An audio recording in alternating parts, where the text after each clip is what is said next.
Have you ever noticed that often the harder you try to fall asleep, the more awake you become? This is why many of the most effective sleep techniques don't involve trying to sleep at all.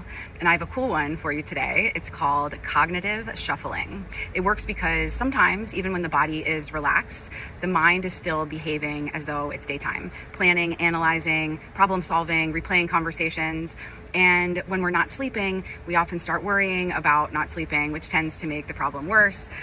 Cognitive shuffling kind of sidesteps that whole struggle. It gives the mind a gentle job that isn't sleep focused and isn't problem focused. The whole technique is to just generate random, unrelated words in the mind. So you're lying in bed, eyes closed, as relaxed as possible, and in your mind, you begin cycling through completely unrelated words. Start with one, lightning.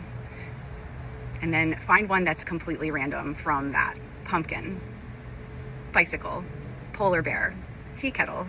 The goal isn't to make sense, the goal is randomness. Because whenever we're in the process of falling asleep, our thoughts naturally become less linear and more random, more dreamlike. And so cognitive shuffling helps encourage that transition.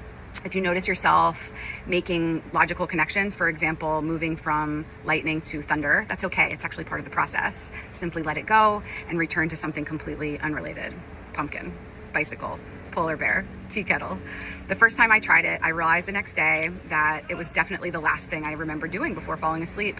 That at some point I stopped doing the technique and started sleeping. And I don't remember where one ended and the other began, but I'd say that's a pretty clear indication the technique had done its job. Ultimately, sleep is not something we force. It's something that we create conditions for so it can happen naturally. Cognitive shuffling is a simple, effective, and pretty cool way to do exactly that. Give it a try and let me know what you think. And as always, if you'd like to sign up to receive my weekly email, The Whole Scoop, you can find that link in my bio. There I cover these topics more deeply than I can here. See you soon.